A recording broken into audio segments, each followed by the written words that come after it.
নমস্কাৰ, মই অনিৰ্বাণ। আপোনালোকে চাই আছে দি ক্ৰছ কাৰেণ্ট। অসমৰ আকাশত কৃত্ৰিম উপগ্ৰহ উৰিব। কৃত্ৰিম উপগ্ৰহই বাংলাদেশীৰ চালচলনৰ তথ্য দিব। নিজা কৃত্ৰিম উপগ্ৰহৰ থকা প্ৰথমখন ৰাজ্য হ'ব অসম। কথা আছিল ভাৰত বাংলাদেশ সীমান্ত চিলেৰে অবৈধ বাংলাদেশী মুক্ত অসম গঢ়াৰ। কিন্তু সেই সংকল্প সাকাৰ নহ'লেও কৃত্ৰিম উপগ্ৰহৰে এইবাৰ বাংলাদেশী নিৰীক্ষণ কৰিব পাৰিলে সেয়া এক যুগান্তকাৰী পদক্ষেপ হ'ব। অসমৰ কৃত্ৰিম উপগ্ৰহ।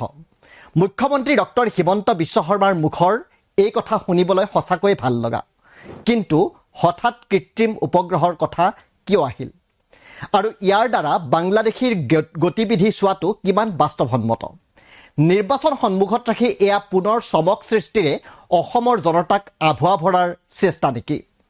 শাসনলৈ অহাৰ পূৰ্বে বাংলাদেশী মুক্ত অসম গঢ়াৰ প্ৰতিশ্ৰুতি আৰু জাতি মাটি ভেটি ৰক্ষাৰ শ্লোগান দিছিল বিজেপিয়ে। বিজেপিৰ ভিজন ডকুমেণ্টত উল্লেখ আছিল ভাৰত বাংলাদেশ সীমান্ত সম্পূৰ্ণৰূপে চিল কৰাৰ সংকল্প। কিন্তু অসমত বিজেপিয়ে চৰকাৰ গঠন কৰাৰ প্ৰায় 9 বছৰ সম্পূৰ্ণ হ'ল।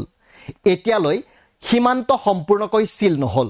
অসমত ভাৰত বাংলাদেশ সীমান্তৰ 66.184 কিলোমিটাৰ এতিয়াও উন্মুক্ত সীমান্তৰে অসমলৈ আহি আছে বাংলাদেশী। 2016 চনৰ পাছত অসমত 657 গৰাকী বাংলাদেশী অনুপ্ৰৱেশকাৰীক আটক কৰা হৈছে। সেইসকলৰ ভিতৰত বহিষ্কাৰ হৈছে মাত্ৰ 257 জন।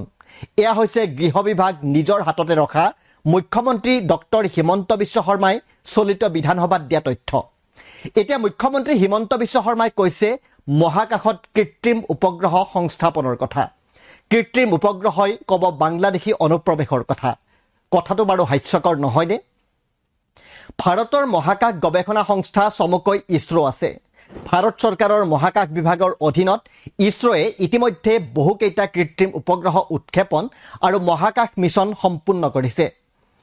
মহাকাশৰ পৰা কৃত্ৰিম উপগ্ৰহৰ সহায়েৰে দেশৰ তথ্য প্ৰযুক্তি, যোগাযোগ, পৰিবহণ, বতৰ, দুৰ্যোগ ব্যৱস্থাপনা, কৃষি আদি বিভিন্ন ক্ষেত্ৰৰ ইছৰো তথা ভাৰত চৰকাৰৰ মহাকাশ বিভাগে সেৱা আগবঢ়াই আহিছে। তেনে ক্ষেত্ৰত অসমৰ দৰে এখন সৰু ৰাজ্যৰ বাবে এই সময়ত এটা সুকীয়া কৃত্ৰিম উপগ্ৰহৰ প্ৰয়োজন আছেনে? অসমে দেশৰ মহাকাশ বিভাগৰ পৰা সেৱা নাপায় নেকি? অসমৰ কৃষকৰ বাবে দেশৰ মহাকাশ সংস্থাই সেৱা আগবঢ়োৱা নাই নেকি? দেশৰ মহাকাশ সংস্থাই আগবঢ়োৱা সেৱা অসমৰ তথ্য প্ৰযুক্তি, বতৰ, যোগাযোগ আদি ক্ষেত্ৰৰ বাবে পৰ্যাপ্ত নহয় নেকি?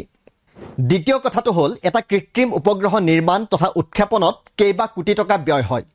ইয়াৰ বিপৰীতে অসম আৰ্থিকভাৱে যথেষ্ট পিছপৰা আৰু লগতে 1,66,000 কোটি টকাতকৈও অধিক ধাৰত পোত গৈ থকা এখন ৰাজ্য। তেনে অৱস্থাত অসমৰ কৃত্ৰিম উপগ্ৰহৰ কথাটো কিমান যুক্তিপূৰ্ণ? এয়া বাৰু মুখ্যমন্ত্ৰী হিমন্ত বিশ্ব শৰ্মাৰ চমক দেখুৱাবলৈ আকাশত চাং পতা কথা নেকি? কাৰণ বিজেপি চৰকাৰে ইয়াৰ পূৰ্বেও অসমত বানপানী ৰোধিবলৈ ব্ৰহ্মপুত্ৰ খনন আৰু ব্ৰহ্মপুত্ৰৰ দুয়োপাৰে এক্সপ্ৰেছ হাইৱে নিৰ্মাণৰ কথা কৈছিল। সময়ত সেইবোৰ ফুটুকাৰ ফেনত পৰিণত হৈছিল। অসম চৰকাৰে কোৱা ব্ৰহ্মপুত্ৰ খননৰ কথাক অস্বাভাৱিক আখ্যা দিছিল বিজেপি নেতৃত্বাধীন কেন্দ্ৰীয় চৰকাৰৰ মন্ত্ৰীয়ে। সেই একে ধাৰাৰে এতিয়াও মুখ্যমন্ত্ৰী হিমন্ত বিশ্ব শৰ্মাই আকাশত চাং পতা কথাৰে অসমৰ জনতাক নিজৰ চৰকাৰৰ ব্যৰ্থতাৰ কথাৰ পৰা আঁতৰাই ৰাখিব বিচাৰিছে নেকি? আকৌ এনেধৰণৰ কথাৰে সমস্যাক আওকাণ কৰাৰ অছিলা লৈছে নেকি মুখ্যমন্ত্ৰী হিমন্ত বিশ্ব শৰ্মাই? সেয়া এক চিন্তনীয় প্ৰশ্ন। ধন্যবাদ।